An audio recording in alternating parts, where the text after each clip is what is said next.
Greetings, Wilkinson here. Today my guest is Helene Verin.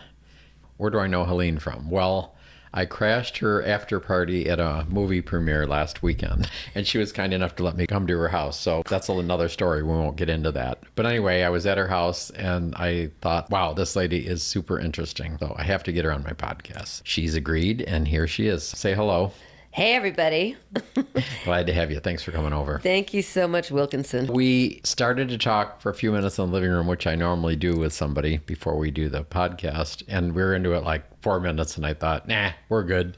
She's got stories. So let's retrace where we were. So you grew up where, and then your schooling, and tell a little about that, because that's a great story. I grew up in a suburb of Chicago and never really liked authority or school, never went that much. To my parents' chagrin, left home at 16. And when I got back to Chicago, I lived in Europe, I lived in all over the world. And my parents said to me when I got back, well, you're going to have to go get a degree or something. And so in those days, which was the 70s, I had been enrolled for about a week at the University of Wisconsin at Madison in the art program. And so I went to see my dean of art, and I said, out of classroom experience is sometimes as valuable or more so than in classroom experience. And I had slides from everything in Europe where I had kind of led a tour of artists and archaeologists throughout Celtic Europe and ending at the Edinburgh Festival of Art. And so I You were was how old? 19. 19, okay.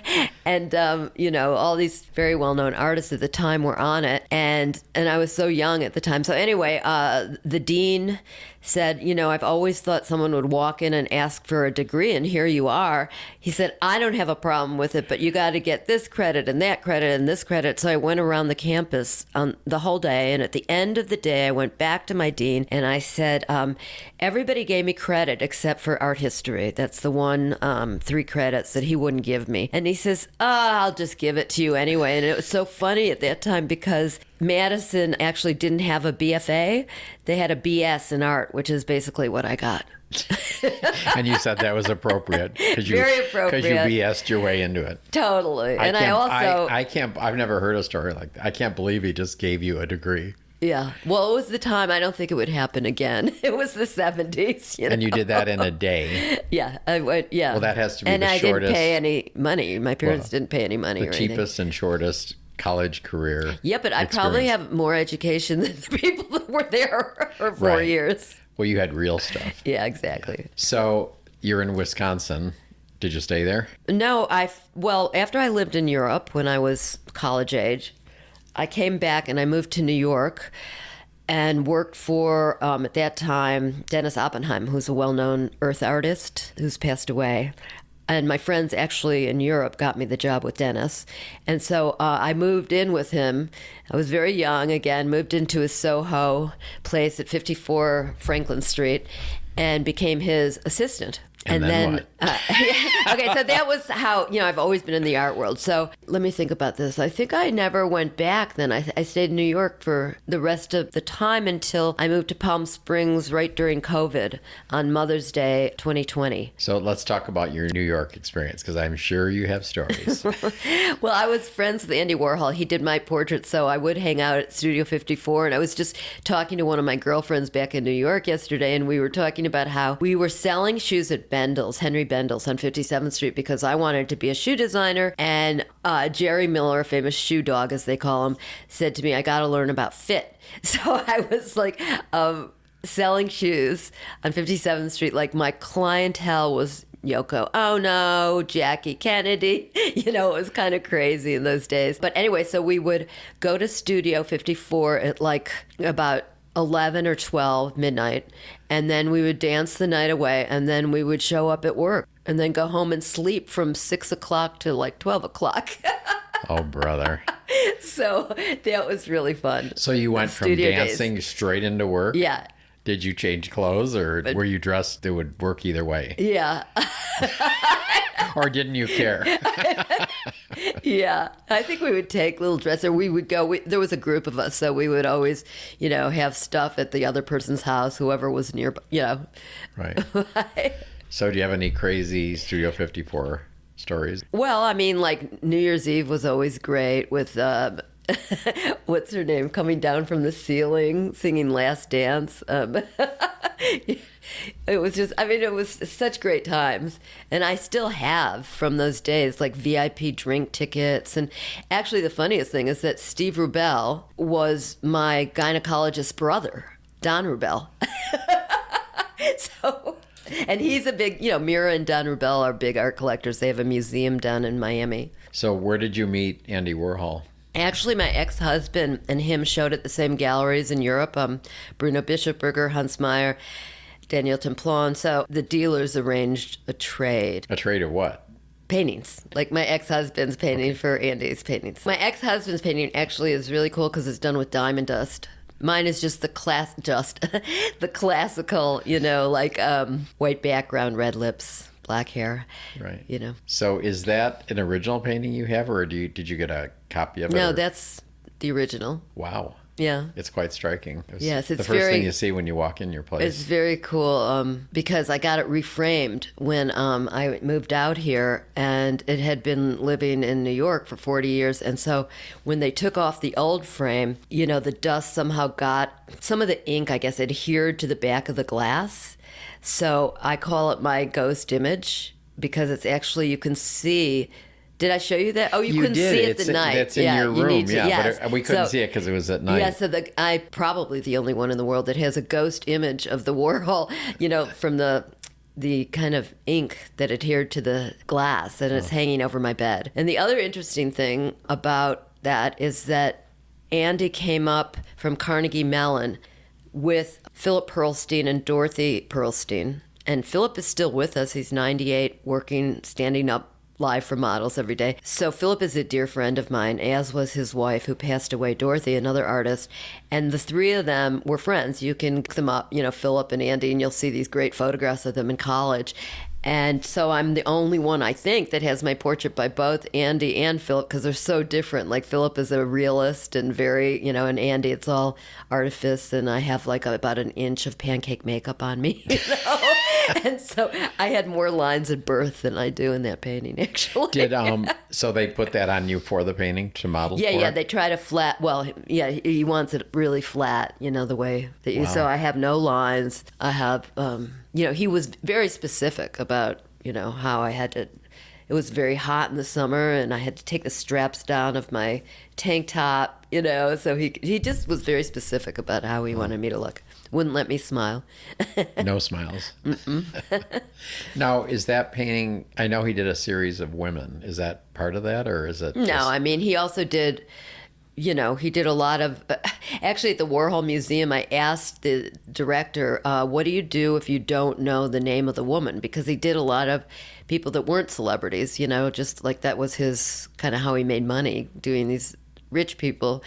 And so he just said, Untitled Woman. So I guess that would be the name of mine. I know I'm in the catalog resume, but I haven't seen it. Well, you're untitled, huh? Yeah, I'm untitled, total. Well, maybe you could go to England and get a title from somebody. Exactly. Or not.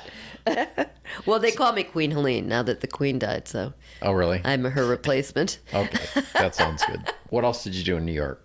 What didn't I do in New York? It was crazy days.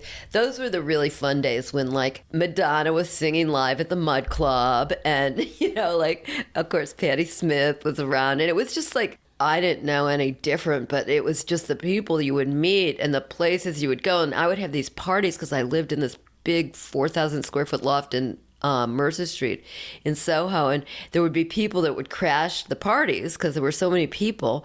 And, one of them used to crash my parties and do all the dishes afterwards. It was wonderful.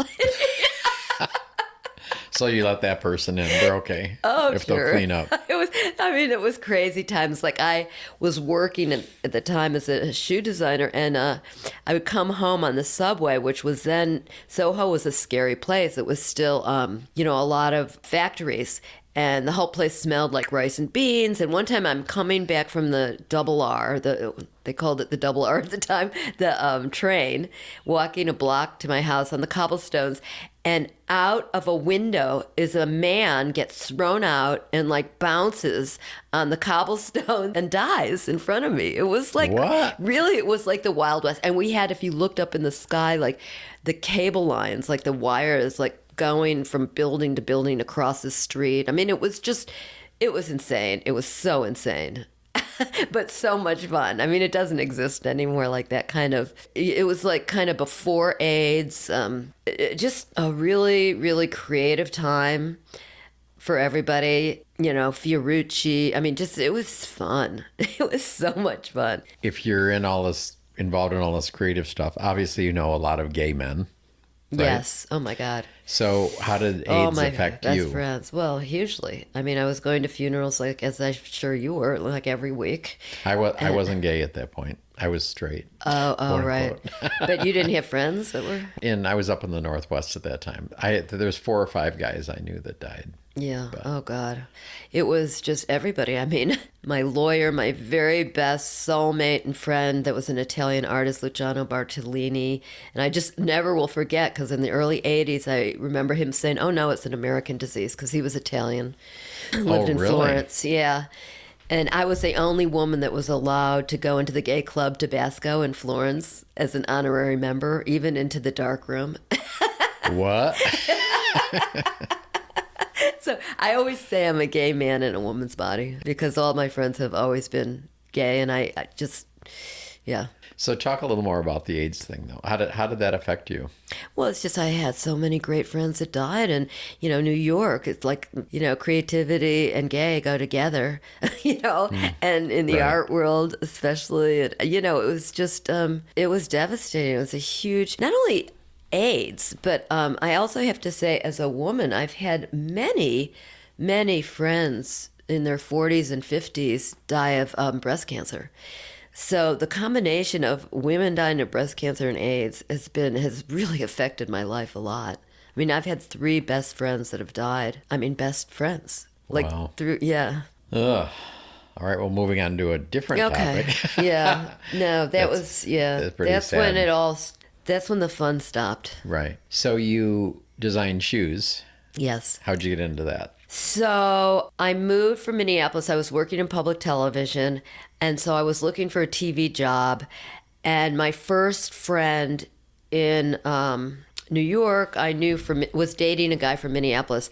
And so we're out at dinner one night at a Greek restaurant, and I'm crying because I can't get a job. And I move in with my husband-to-be, and he's already doing really great, in the art world. And I felt like I wasn't doing anything. I mean, I was 24 years old.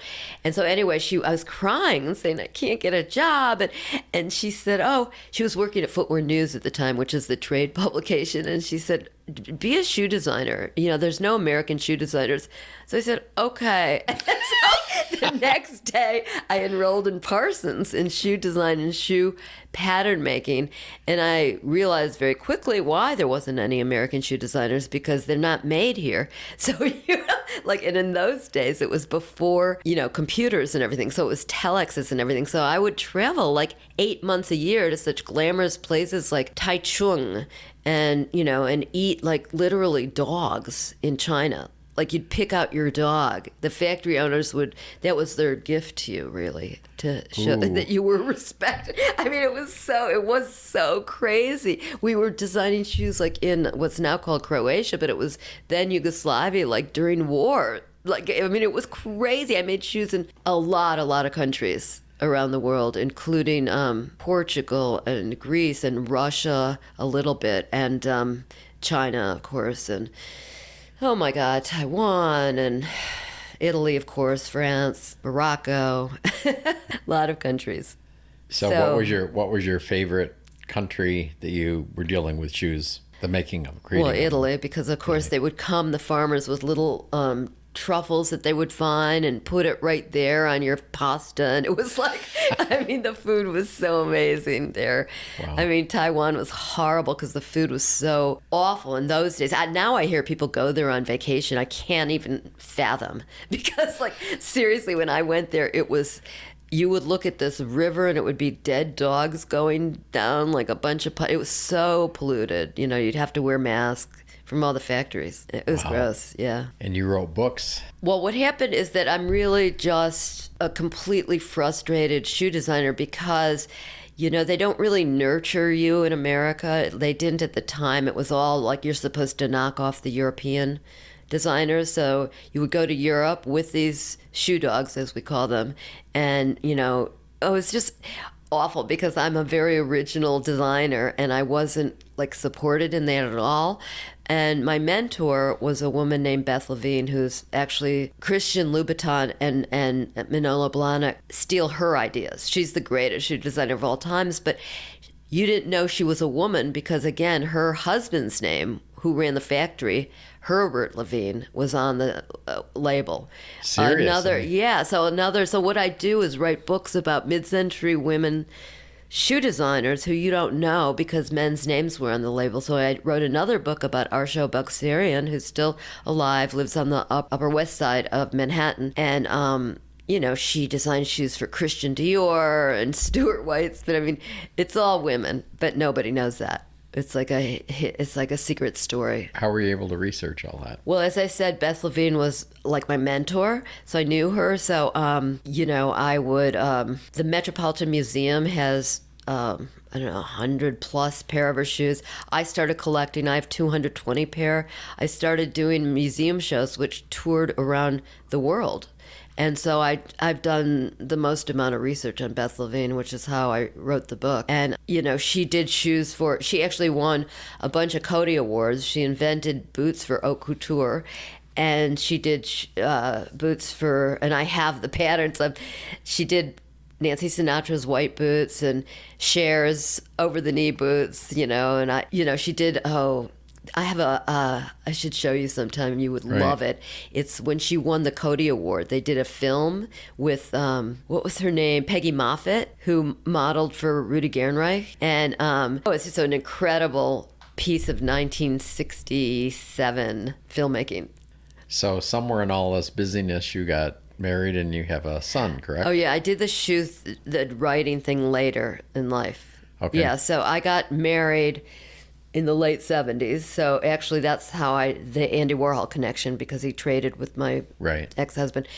And then we had Ryder in 1986, and Ryder is named for a great American artist, Albert Pinkham Ryder, because there's a tradition in New England to name sons of artists after artists. So Tintoretto Peale, et cetera, et cetera. So my son's name is Ryder Rips. He is also an artist. What kind of art does he do?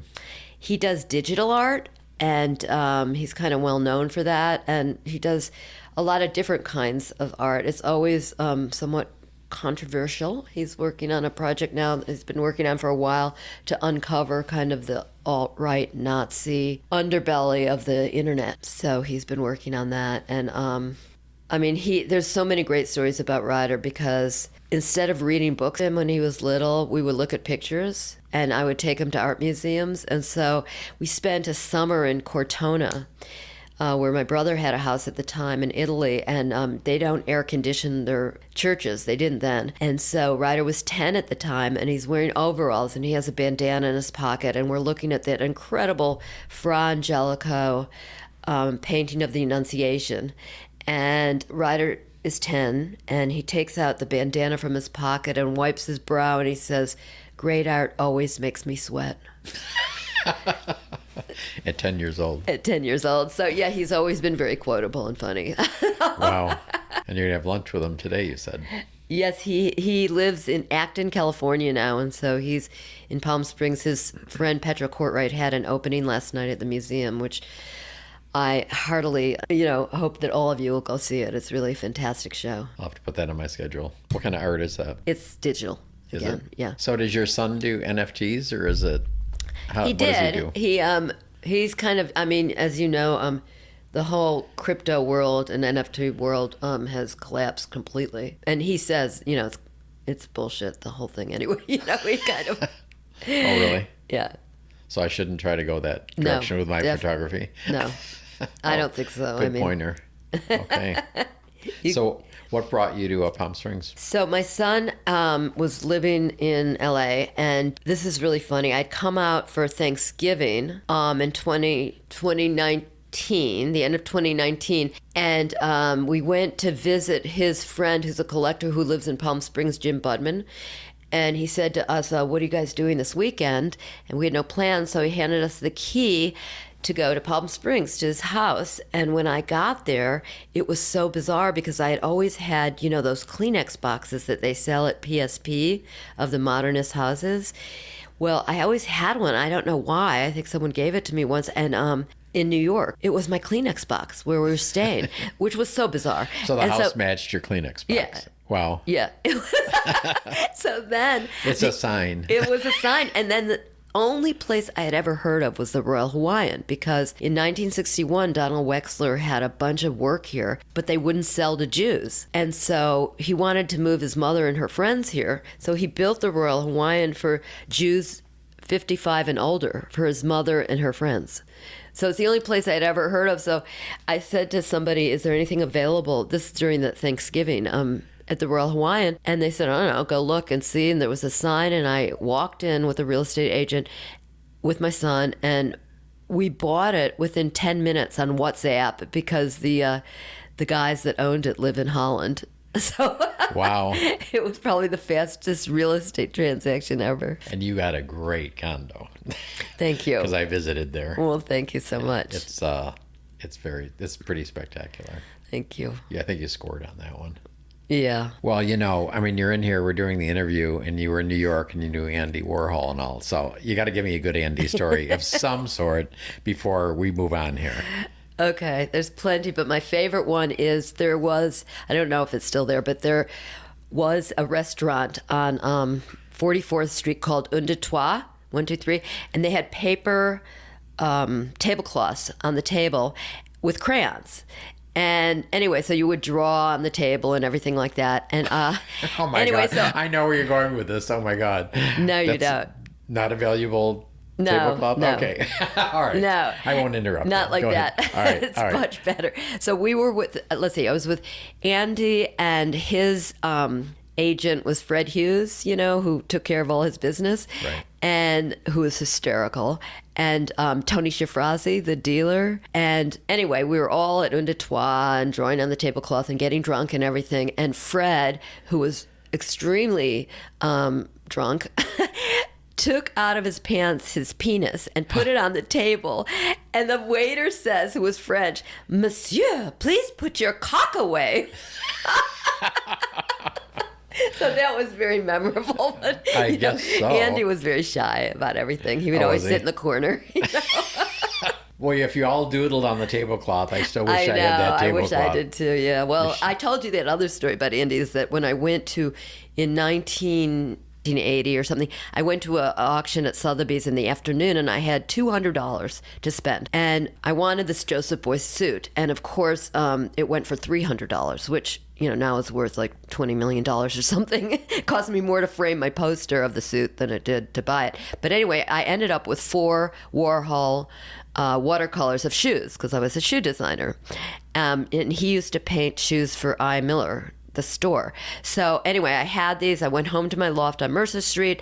I put them at the window, which didn't have screens or anything. I went out, and during the time I went out, it was a huge storm, rainstorm, and they all washed away, my watercolors. No. Yes.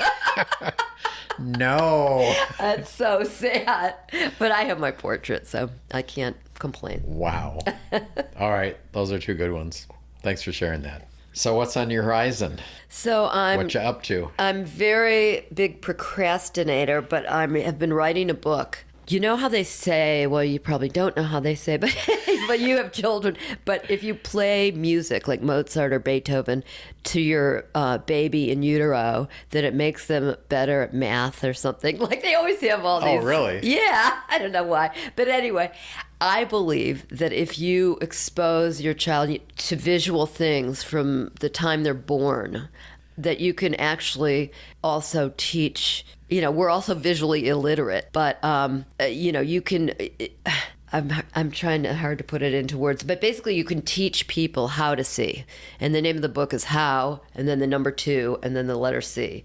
And it's really about exercises that you can do to make you more aware of your surroundings and to be able, you know, knowledge is power. The more you know, like about, for example, art history, the more you're going to be able to appreciate the art of today, because there is always precedent in things, you know? So is the book for adults or for Yes. adults teaching their children or what? Or Yeah, both. Yeah. And for themselves. I mean, And when are you going to finish that? How far into it are you? I'm a couple chapters in. It's becoming, you know, have you ever written a book? No, but I've thought of it. Yeah. So, well, I think everybody has a book. well, totally. Yeah. But it kind of evolves into something different than what you first thought it would be. And that's what mine is kind of evolving into. It's kind of also becoming which is interesting, a visual portfolio of my work, of my life. Because, you know, I've been a designer of so many. Once you start designing shoes, takes 200 steps. Oh, really? Designing anything else is a joke. So I had a wallpaper business where I did hand-printed wallpaper. I designed tiles, designed interiors. I mean, if you looked at my portfolio, I should have brought it here because that I'd love helps to see me. it. Yeah, because everything else is so easy to design. After shoes, you know, like even I do handbags, which is so easy because the size doesn't have to fit the foot, you know. And if you make a mistake with a shoe and the sizing, you know, you can't just make one shoe, you know, you have to make pre-packs, and it's just a very expensive proposition. What is pre-pack? Is that different Like sizes? you just, so you can't just, you know, make a prototype and go to, you know, Barney's and try to sell it, you know. So you have to do one for each size, literally? Well, you or- have to, there are minimums. Okay. From factories. It's a very expensive proposition, which is why you don't see single individuals starting a shoe company. I guess. Wow. Well, good luck on the Rapid. book. Yeah, but I'm, you know, as you kind of got the feeling, I'm very busy, like just doing everything in Palm Springs. For me, it's such an active cultural place, and I'm very hooked into the art world here. So yeah, I'm busy. Busy as I retired after FIT, where I was working, the Fashion Institute of Technology. When they said come back, I'd already moved here, and I just thought I'm never going back to New York. I love it here. I'm in heaven. Do you miss New York? Not at all. Nothing? No. Really? It's so funny because everyone said you're the quintessential New Yorker. You're never going to be able to live in a place like Palm Springs. And I just can't believe I didn't find it earlier. And the Wow. other thing is going to take the rest of my life to thaw out because I've always been in Minneapolis and Chicago and, you know, New York. I'm cold. Right. Well, I grew up in Buffalo, New York, so Oh. I get it. Yeah, totally. Yeah. Well, my dear, any final thoughts for my listeners? Any things you've learned in your life that you'd like to share? As my mother always said, be kind to everybody and do good. And I would tell one other story. Did I tell you the Mother's Day story of when I moved here? No. Oh, the way I got all my friends in Palm Springs is really interesting. So I moved on Mother's Day. My son Ryder got me a 1967 Corvair Corsa convertible, which was, of course, everybody would be around my car at the parking lot and say, beautiful car, and take pictures of it and everything. And one day, this woman that was so very chic walked by my car. She was parked next to me. She said, beautiful car. And I burst out crying, and I said, I moved here during COVID. I am so lonely. Will you be my friend? Really? And it turned out to be my best friend, Marcel Sitkowski, who ended up, unfortunately, she passed away. But she introduced me. She was a dealer in Los Angeles, and she introduced me to the whole art world here, which is why, Wow. you know, I very quickly got hooked in. That's a pretty cool story. So Wow. my other piece of advice is say what you need, and people are good, and they're there to help, you know? I needed a friend, and she stepped to the plate. That's really great. Well, thank you for coming in, my dear. Thank you, Wilkinson. I knew It's you'd such be a pleasure to fun. meet you, huh? I knew you would be fun. And I loved your book. Thank you. Oh, it's beautiful. Thank you. So beautiful. Well, thanks again for coming. Thank you. It's been a pleasure.